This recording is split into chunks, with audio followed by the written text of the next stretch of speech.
최근 업로드했던 아이코 공주와 카코 공주 영상에서 천황이라 지칭한 것에 대해 시청자들께 많은 쓴소리를 들었습니다. 천황이 아니고 일왕이라고 해야죠. 천황이라 카네 일왕이지 무슨 진장이 친일파냐 일본인이냐 아님 그냥 무식한 거냐 등등의 비판을 받은 바 있었죠. 그렇다면 천황 일왕 과연 어떤 표현이 맞는 것일까? 저만큼은 천황으로 불러주는 것이 맞는다고 생각합니다. 그 이유는 첫 번째로 유튜브가 전 세계인이 함께 보는 플랫폼이기 때문입니다. 실제로 제 유튜브 채널에서도 외국인 분들이 종종 댓글을 달아주시곤 하죠. 이렇게 전 세계인이 함께 보는 플랫폼이기 때문에 저 또한 공식 명칭을 사용하는 것이 맞는다고 생각했습니다. 그렇다면 여기서 문제는 우리가 흔히 부르는 일왕의 공식 명칭이 무엇이냐는 것입니다.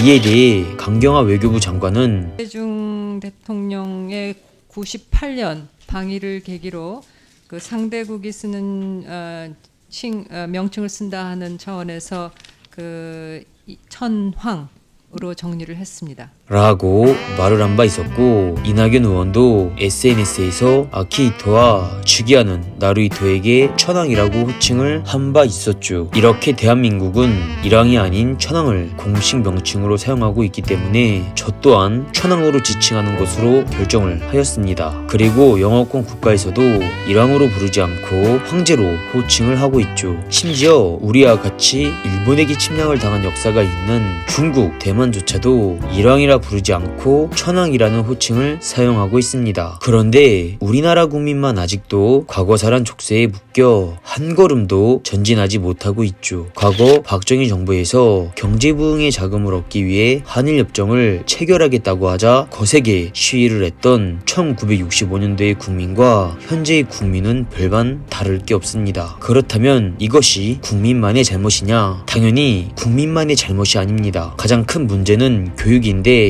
우리나라가 해방된 지 75년이 지났음에도 불구하고 아직까지 학교에서 일본은 우리의 철천지 원수다 라는 형식의 반일 교육을 아주 강도 높게 하고 있는 것이 문제이죠. 또한 언론사들도 국민의 반일 감정을 이용 이런 형식의 영상을 제작하며 돈을 벌어온 것도 문제였습니다. 일례로 수많은 국내 언론사들이 우리 주적 북한의 지도자들에게는 김일성 주석, 김정일 국방위원장, 김정은 국무위원장이라고 꼬박꼬박 높여 불러주지만 정작 우방국인 일본 천황에게는 일왕이라고 낮춰 부르고 있는 것이 좋은 예입니다. 두 번째로 일왕이라고 부르는 것이 국익에 전혀 도움이 되지 않는다는 것입니다. 아키히토 상황과 나루히토 천황은 우리나라를 침략했다는 것에 대해 항상 통한의 마음을 표명해 왔습니다. 아키히토 상황은 한일 과거사에 대해 통석의 염을 금할 수가 없다. 한반도에 큰 고난을 안겨준 시기가 있어 슬프다 라는 등의 언급으로 사과를 한 바 있었죠. 심지어 아키히토 상황은 천황 즉위 이후 전범이 되고 묻힌 야스쿠니 신사에는 단 한 차례도 가지 않았지만 고구려 신사인 고마 신사에는